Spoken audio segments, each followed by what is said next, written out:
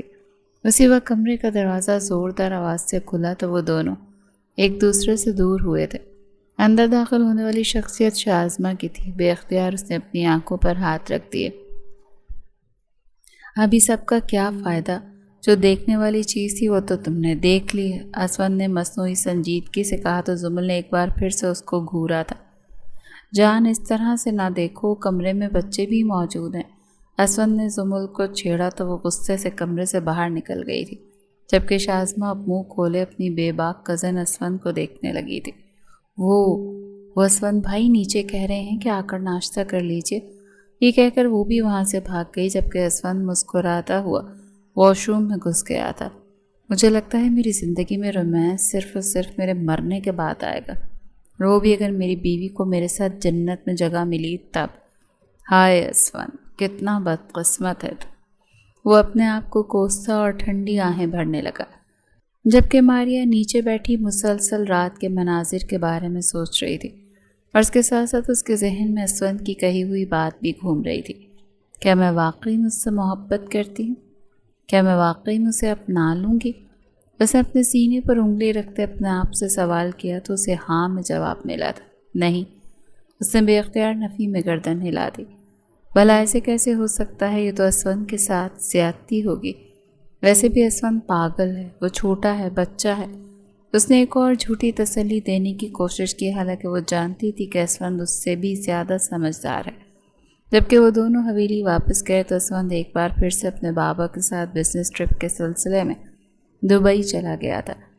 ان دنوں اس کا یونیورسٹی کی طرف سے بھی بریک چل رہا تھا۔ دوسری طرف اس کی غیر موجودگی میں زمل کو ایسے محسوس ہو رہا تھا جیسے اس کی زندگی کی ساری خوشیاں اور سارا چام ہی ختم ہو گیا ہو۔ اب نہ تو کوئی اسے پریشان کرنے والا تھا، نہ ہی کوئی اس کے ساتھ گستاخی کر کے اس کی دھڑکنوں کو بے لگام کر دیتا تھا۔ اگر یہ بات کہی جائے کہ اسے اسفند کی یاد آ رہی تھی تو اس میں کچھ بھی غلط نہیں ہوگا، مگر مسئلہ یہ تھا کہ وہ اس احساس کو قبول نہیں کر رہی تھی، نہ ہی وہ اسے کسی چیز کا نام دے رہی تھی۔ رات کے وقت بھی اس کو رہ رہ کر اسفند کا خیال آ رہا تھا۔ وہ اس وقت کہاں پر ہوگا؟ ضرور لڑکیوں کے جھرمٹ میں ہوگا۔ یہ سوچتی اس کا دل زوروں سے دھڑکنے لگا۔ ماں بھی اس تو یہی کہتی تھی کہ جو بیویاں اپنے شوہروں کو ٹائم نہیں دیتی ان کے شوہر باہر منہ مارتے ہیں۔ کیا وہ واقعی میں کسی اور عورت کی باہوں میں ہوگا؟ نہیں زمل، ایسا نہیں ہو سکتا، اور تمہیں فکر کرنے کی ضرورت نہیں۔ کون سا تم اسے اپنا شوہر مانتی ہو؟ اس نے اپنے آپ کو کوسا تھا، لیکن دل ایک دم سے بہت زیادہ پریشان ہو گیا تھا، اور اصل مسئلہ یہ تھا کہ وہ اسفند سے بات کرنا چاہتے تھے، اس کو دیکھنا چاہتے تھے۔ اپنی انا کو کچلتے اس نے اپنے موبائل پر اسفند کا نمبر ڈائل کیا۔ پہلی ہی بیل پر کال اٹھا لی گئی تھی۔ سہے نصیب، اسفند کی چہکتی ہوئی آواز اس کے کانوں میں گونجی تو زمل کے دل کو ایک عجیب سا سکون ملا تھا۔ آج آپ کو ہماری کہاں سے یاد آ گئی؟ ویسے میں تمہیں کال کرنے کے بارے میں سوچ ہی رہا تھا۔ یہ سن کر زمل نے تیزی سے کہا، جھوٹ مت بولو، تمہیں کون سا میری فکر ہے؟ اگر کال کرنی ہوتی تو وہاں پر پہنچ کر ہی دیتے۔ اس کا یہ بدلا ہوا انداز دیکھ اسفند کی مسکراہٹ گہری ہو گئی۔ یعنی آہستہ آہستہ اس کی محبت اپنا کام کر رہی تھی۔ تو کیا تم صبح سے میری کال کا انتظار کر رہے تھے؟ اٹھ کر باہر بیلکنی میں جا کر کھڑا ہو گیا اور وہاں سے دبئی کے نظارے دیکھنے لگا، جبکہ زمل بھی سیدھی بیڈ پر لیٹ گئی تھی اور اپنے بالوں کی لٹوں کو انگلی کے گرد گھمانے لگی تھی۔ بالکل بھی نہیں، میرے پاس کرنے کے لیے اور بھی بہت سارے کام ہیں، میں ان سب کو چھوڑ کر یہ فضول کام کیوں کروں گی؟ اسفند ہلکا سا ہنسا تھا۔ تم بالکل بھی جھوٹ نہیں بول سکتی ہو، اگر تم جھوٹ بولنے کی کوشش کرو تو تمہارا دل چیخ چیخ کر کہتا ہے کہ تمہیں کیا مسئلہ ہے، اور اب بھی چیخ رہا ہے کہ تمہیں میری یاد آ رہی ہے، اسی وجہ سے تم نے مجھے کال کی۔ سمل چند لمحوں کے لیے خاموش ہوئی اور پھر تیز لہجے میں بولی، مجھے ویڈیو کال کرو۔ وہ خود سمجھ نہیں پا رہی تھی کہ وہ ایسا کیوں کہہ رہی ہے۔ اسفند نے اگلے ہی پل اسے ویڈیو کال میں لائی۔ زمل کی اجڑی ہوئی حالت دیکھ کر اسے اس پر بے حد پیار آ رہا تھا، جبکہ زمل نے جب اپنا چہرہ کیمرے میں دیکھا تو ایک دم سے گھبرا گئی۔ توبہ توبہ، میں کتنی خوفناک لگ رہی ہوں۔ یہ سن کر اسفند نے تیزی سے جواب دیا، خود کو میری نظروں سے دیکھو، تم اس دنیا کی سب سے حسین ترین عورت ہو۔ اس کے اس انداز پر زمل کے جذبات دوبارہ سے دہکنے لگے۔ کیا تم اپنے روم میں کیمرہ گھما سکتے ہو؟ میں تمہارا روم دیکھنا چاہتی ہوں۔ اس نے چالاکی کا مظاہرہ کرنے کی کوشش کی، لیکن سامنے بھی اسفند خانزادہ تھا، وہ کیسے اس کی چالاکیوں میں آنے والا تھا؟ کیا تمہیں یہ ڈر لگ رہا ہے کہ یہاں پر میں دوسری لڑکیوں کے ساتھ ہوں؟ وہ اسے چھیڑتے ہوئے بولا، مجھے کیوں ڈر لگے گا؟ ویسے بھی تم اپنی مرضی کے مالک ہو، میری طرف سے آج ان کے پاس لے جاؤ، مجھے فرق نہیں پڑتا۔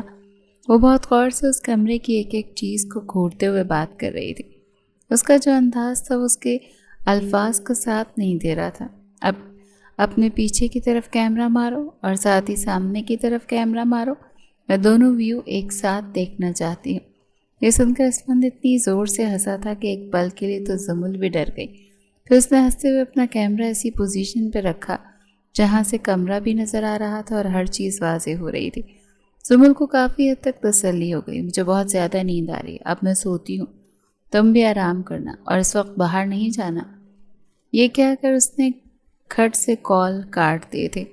اس کے بعد بھی اسفند کافی دیر تک اس کی اس بچگانہ حرکت پر ہنستا رہا۔ زمل کو بعد میں جا کر جب احساس ہوا تو وہ ایک بار پھر سے اپنا سر دونوں ہاتھوں میں گرا کر بیٹھ گئی۔ اف زمل، تم کتنی زیادہ بے وقوف عورت ہو، تم جانتی بھی ہو کہ وہ شخص حد سے زیادہ چالاک ہے، اڑتی ہوئی چڑیا کے پر گن لیتا ہے، تم تو پھر ایک جوکر ہو۔ اب وہ خود کو کوس رہی تھی، لیکن پانی سر کے اوپر سے گزر چکا تھا۔ تقریباً کچھ ہی دنوں کے بعد اسفند کی واپسی ہوئی۔ اس نے وہاں پر سب سے زیادہ زمل کو مس کیا، اسی لیے جب گھر پہنچا تب بھی شمسہ بیگم سے زمل کے بارے میں پوچھنے لگا۔ ماں جو بچپن سے تمہارے ساتھ ہے اس کا خیال نہیں ہے تمہیں، اور کل کی آئی ہوئی بیوی کی فکر ہو رہی ہے؟ انہوں نے اپنا لہجہ سنجیدہ رکھا تھا، لیکن یہ بات ہلکے پھلکے انداز میں کہی تھی۔ وہ خود بھی خوش تھی کہ ان کا بیٹا ایک انتہائی ذمہ دار اور محبت کرنے والا شوہر ہے۔ وہ ایسی ساسوں میں سے ہرگز نہیں تھی جو اپنی بہوؤں کو تکلیفیں دے کر خوشی محسوس کرتی تھیں، بلکہ انہیں تو 24 گھنٹے یہی خیال رہتا تھا کہ کہیں اسفند اس کے ساتھ زیادتی نہ کرے، اور اسے سمجھاتی بھی رہتی تھی، ارے اماں جان، آپ سے تو مجھے بچپن سے بے تحاشا محبت ہے، بلکہ یہ کہوں کہ آپ میرا عشق ہیں، میں نے اسی وجہ سے آپ کو اپنی آمد کے بارے میں بھی بتا دیا۔ وہ ان کو اسپیشل فیل کروانے کی کوشش کرنے لگا، جبکہ دوسری طرف اس کا زمل کو سرپرائز دینے کا ارادہ تھا۔ جب وہ کمرے میں داخل ہوا تو وہ اپنی ہی دھن میں فریش ہو کر واش روم سے باہر نکلی تھی۔ نہانے کی وجہ سے اس کا لباس اس کے جسم کے ساتھ چپکا ہوا تھا۔ وہ گنگناتی ہوئی شیشے کے سامنے جا کر کھڑی ہو گئی کہ اچانک اس کی نظر اسفند کے ایکس پر پڑی تو اس نے ایک زوردار چیخ ماری اور خوف سے اچھلنے لگی۔ وہ بھوت بھوت، اسفند کا بھوت! اسفند جو کہ سرپرائز دینے کا ارادہ کر رہا تھا ایک دم سے بہت زیادہ گھبرا گیا۔ اس نے بھی گھبراہٹ میں چیخ ماری، لیکن پھر جب اس نے زمل کے الفاظ پر غور کیا تو اس کے ماتھے پر بل پڑ گئے۔ اب وہ تیز تیز قدم اٹھاتا اس کے پاس گیا۔ میں تمہیں کس اینگل سے بھوت لگتا ہوں؟ اس کے بازو سے پکڑ کر اس کو جھنجھوڑتے ہوئے ہوش کی دنیا میں لاتے ہوئے بولا۔ زمل کی زبان کو ایک دم ہی بریک لگی۔ اس نے بے اختیار اپنے ہاتھ اسفند کے گالوں پر رکھے۔ تو کیا تم بھوت نہیں ہو؟ تم کیا واقعی میں سچے والے اسفند ہو؟ دراصل وہ ایک دم سے اسے اپنے سامنے دیکھ کر گھبرا گئی تھی۔ اسفند نے اس کے دماغ پر، دل پر بھی افسوس کیا تھا۔ کیا تمہیں کوئی شک ہے؟ اور پھر اس کے نزدیک ہوتے ہوئے بولا۔ زمل نے تیزی سے نفی میں گردن ہلا دی اور پیچھے کی طرف ہٹ کر کھڑی ہو گئی۔ وہ کافی دنوں کے بعد ایک دوسرے سے مل رہے تھے۔ زمل کو تھوڑا سا عجیب بھی لگ رہا تھا اور نہ جانے کیوں اسے شرم بھی آ رہی تھی اپنے بدلتے ہوئے احساسات سے۔ وہ پریشان بھی تھی اور حیران بھی تھی۔ میں جانتا ہوں تم نے مجھے بہت زیادہ یاد کیا ہے، لیکن تم اس بات کے لیے تیار نہیں ہوگی۔ لیکن کوئی بات نہیں، میں نے جان لیا ہے۔ اس کے بالوں کو خراب کرتے ہوئے واش روم کی طرف بڑھ گیا تھا، جبکہ زمل انتظار کر رہی تھی وہ کوئی غستاخی کرے گا۔ اسے بغیر چھیڑ چھاڑ کی اندر جاتا ہوا دیکھ وہ سخت بدمزہ ہوئی۔ اسے غصہ بھی آ گیا کیونکہ وہ چاہتی تھی کہ اسفند اس کے نزدیک آئے، اس کے ساتھ تعلق قائم کرے۔ جب وہ دوبارہ باہر نکلا تو اس شرٹ کے بغیر تھا۔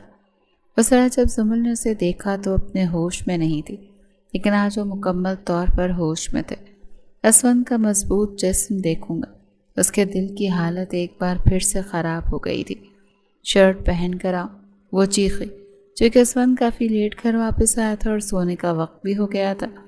وہ اپنے ساتھ واش روم میں شرٹ لے کر جانا بھول گیا، لیکن زمل کو اس طرح سے چلاتا ہوا دیکھ کر اس نے شرٹ پہننے کا ارادہ ہی ملتوی کر دیا اور شرارتی لہجے میں بولا، میرا تو پینٹ اتارنے کا بھی ارادہ ہے۔ یہ سن کر زمل نے پھر سے چیخ ماری۔ نہیں، اس کی بے باک باتیں سن کر ماریا کے کانوں سے دھواں نکلا تھا۔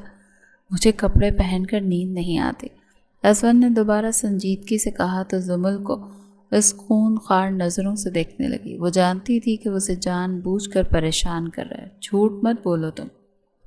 لو، میں کیوں جھوٹ بولوں گا؟ اور ویسے بھی نئے نویلے میاں بیوی اس ٹائم کیا کرتے ہیں؟ کیا تمہیں معلوم نہیں ہے؟ آج میں تمہیں بتاؤں گا۔ یہ کہتے ہوئے وہ اس کے نزدیک ہوا، تمہاری اور دیوار کے ساتھ لگ کر کھڑی ہو گئی تھی۔ ان دونوں کے درمیان فاصلہ ایک بار پھر سے کم ہو گیا تھا۔ زمل کے ہونٹ بری طرح سے لرز رہے تھے اور اس کا دل کر رہا تھا کہ اس بار وہ انکار نہ کرے بلکہ اپنے آپ کو اس شخص کی دسترس میں دے دے۔ اسے اسفند کو ہر طرح سے آزمانا تھا اور وہ اسفند بھی اس آزمائش میں کامیاب ہو گیا تھا۔ وہ چاہتی تھی کہ وہ اسفند کو اس کا پھل دے دے اور اپنے وجود کے اوپر جو اسفند کا قرض ہے وہ اس کو چکا دے۔ اسفند کی نظریں زمل کے کانپتے ہوئے ہونٹوں پر رک گئی تھیں۔ وہ جو شرارت کرنا چاہتا تھا خود کو بے بس محسوس کر رہا تھا۔ زمل نے بھی چونکہ اپنے جسم کو ڈھیلا چھوڑ دیا تھا، وہ ایک طرف سے اشارہ دے بھی رہی تھی اور دوسری طرف سے اسفند کو ڈر بھی لگ رہا تھا کہ کہیں وہ اس کے دل کو نہ دکھا دے۔ اس کے نزدیک ہوا، اس نے بہت ہی آہستگی کے ساتھ زمل کے ہونٹوں کو چوما، پھر وہ الگ ہوا۔ اس دوران زمل نے اپنی آنکھیں کھولی تو اس کے بے انتہا نزدیک کھڑا تھا۔ وہ جانتی تھی کہ جب تک وہ اجازت نہیں دے گی تب تک وہ کبھی بھی اس پر مسلط ہونے کی گستاخی نہیں کرے گا، اور یہی بات تو زمل کو بے انتہا پسند تھی۔ اسے یہ بھی احساس ہو گیا تھا کہ وہ شخص محبت کے ساتھ ساتھ اسے عزت بھی دیتا ہے، جس کی ہر لڑکی کو ہی تمنا ہوتی ہے۔ خدا کا واسطہ آپ اس سزا کو ختم کر دو۔ تمہارے معاملے میں خود پر زور زبردستی کرنا کس قدر مشکل ہے، اس بات کا تمہیں اندازہ نہیں ہے پیاری لڑکی۔ وہ اس کے گالوں کو اپنی انگلیوں کی پوروں سے چھوتے بولا تو زمل نے اپنی پلکیں جھکا لی تھی۔ اور اگر میں اس بار پہ انکار کر دوں تو؟ وہ دوبارہ سے نگاہیں اٹھا کر اس کی آنکھوں میں جھانکتی ہوئی بولی تو خادم یہیں پر رک جائے گا۔ اسفند نے سینے پر ہاتھ رکھتے ہوئے دل فریب سے انداز میں جواب دیا تو اب کی بار زمل نے اسے حیران کر دیا تھا۔ اس نے اپنے دونوں بازو اسفند کی گردن میں ڈالے اور اپنی ایڑھی کو لے جا کر اپنے چہرے کو اس کے چہرے کے قریب لاتے ہوئے بولی، میں نہیں چاہتی کہ خادم اب رکے۔ اس کا انداز خمار بھرا تھا۔ اسفند کو ایک پل کے لیے اپنی آنکھوں پر یقین نہیں آیا تھا۔ زمل نے اپنی نظروں کا فوکس اسفند کے ہونٹوں پر رکھا ہوا تھا اور اگلے ہی پل اسفند نے انتہائی نرمی سے زمل کے لبوں کو اپنی دسترس میں لے لیا اور اسے چومنے لگا۔ اسے قطرہ قطرہ اپنے اندر اتار رہا تھا۔ زمل بھی اپنے جسم کو مکمل طور پر ڈھیلا چھوڑ چکی تھی۔ اس نے ابھی فیصلہ کر لیا تھا کہ اب اس شخص کو مزید پریشان نہیں کرے گی۔ اسون نے کچھ ہی دیر کے بعد اسے اپنے بازو میں اٹھا لیا اور اسے لے کر بیڈ کی طرف بڑھ گیا۔ دونوں کی ہنسی سانسیں پھولی ہوئی تھیں، دونوں کے جذبات بھڑک رہے تھے اور دل میں خواہشوں کا ایک طوفان برپا تھا۔ زمل کو تھوڑا سا خوف بھی محسوس ہو رہا تھا، کیونکہ اسون کی باڈی اور پھر اس کی طاقت کے آگے وہ ایک چھوٹی سی دھان پان سی لڑکی معلوم ہوتی تھی۔ اس کی آنکھوں میں ڈر کو دیکھ کر اسون نے اس کو تسلی کی۔ فکر مت کرو، میں تمہیں کوئی تکلیف نہیں پہنچاؤں گا، مجھ پر بھروسہ رکھو۔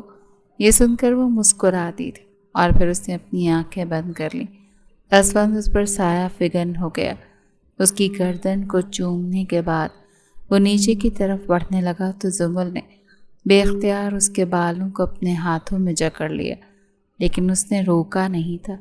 اسون جانتا تھا کہ تڑپ فطری تھی اور اسے اسی طرح سے ہی تو تڑپا کر چھوٹے موٹے انداز میں اپنا بدلہ لینا چاہتا تھا۔ تھوڑی ہی دیر میں زمل کی سسکیاں پورے کمرے میں گونج رہی تھیں۔ اسون اس کے پورے وجود کو دیوانہ وار چوم رہا تھا اور اس کے ساتھ ساتھ اس کی دھڑکنوں کو اپنے ہاتھوں میں بھر کر ہلکا ہلکا دبا رہا تھا۔ تم نے مجھے بہت تنگ کیا ہے چھوٹی لڑکی، وہ دوبارہ سے اس کے چہرے کے برابر ہوتے ہوئے جنونی انداز میں بولا۔ تو اس دوران اس کے ہاتھ زمل کی شرٹ کے اندر سے پھسلتے ہوئے اس کے سینے پر حرکت کرنے لگے تھے اور وہ نان سٹاپ اس کا نام پکار رہی تھی، جس سے اسون کی جنونیت میں اضافہ ہو رہا تھا۔ میں پاگل ہو جاؤں گا، وہ کراہتے ہوئے بولے۔ میں یہی چاہتا ہوں کہ تم میری قربت میں مکمل طور پر ہوش کھو دو، کیونکہ تمہارا مدہوش انداز مجھے دیوانہ کر دیتا ہے۔ یہ کہہ کر وہ دوبارہ سے اس کی دھڑکن پر اپنے لب رکھ کر اس کے وجود میں آگ لگانے لگا تھا۔ جیسے جیسے رات سرکتی چلی جا رہی تھی، وہ دونوں ایک دوسرے میں گم ہوتے جا رہے تھے۔ اسون کے حوالے سے زمل کی جتنی بھی غلط فہمیاں تھیں، وہ ساری کی ساری دور ہو چکی تھی۔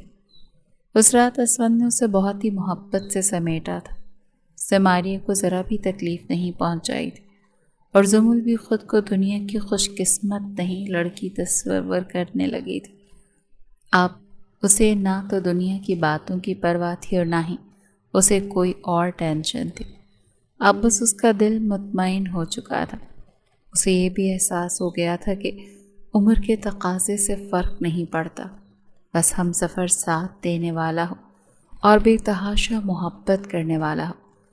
اس رات اسون نے زمل کو ایک ایسے مقام پر پہنچا دیا تھا جہاں پر اسے اپنا آپ بے تحاشا حسین لگ رہا تھا۔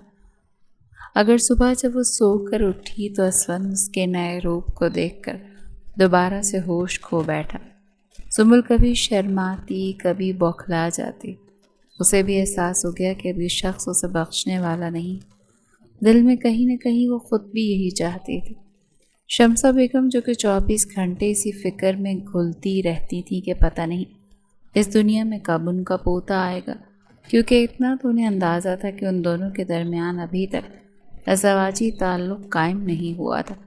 اسی صبح جب انہوں نے زمل کے چہرے پر حیا کے رنگ دیکھے تو وہ دل و جان سے اس کو دعائیں دینے لگی، اور پھر 1 مہینے کے بعد ہی زمل امید سے ہو گئی تھی۔ ڈیلیوری کے دنوں تک اس کی حالت کافی زیادہ خراب تھی اور وہ بہت ڈری ہوئی تھی۔ اسون اور باقی سب لوگ ہر طرح سے اس کو تسلیاں دے رہے تھے۔ پہلے بچی کی پیدائش کے وقت اس کی جو حالت ہوئی، اس کے بعد اسون نے فیصلہ کر لیا تھا کہ اب وہ اسے زیادہ پریشان نہیں کرے گا۔ جبکہ ان کا بیٹا اذلان جب 1 سال کا ہوا تو زمل خود ہی بیٹی کی خواہش کرنے لگی، اور اسون کا تو کام ہی یہی تھا، اپنی بیگم کی خواہشات کو پورا کرنا۔ زندگی نے ایک بار پھر ثابت کر دیا تھا کہ محبت عمر اور فاصلوں کی محتاج نہیں ہوتے۔ جو رشتہ زبردستی اور حالات کے جبر سے شروع ہوا تھا، وہ وقت کے ساتھ ایک دوسرے کی روح میں رچ بس چکا تھا۔ اسفند کا جنون اور زمل کی ہٹ درمی بالآخر ایک ایسی منزل پر آ کر رکی تھی جہاں شکوے شکایتیں ختم ہو چکی تھیں اور صرف ایک دوسرے کا ساتھ باقی تھا۔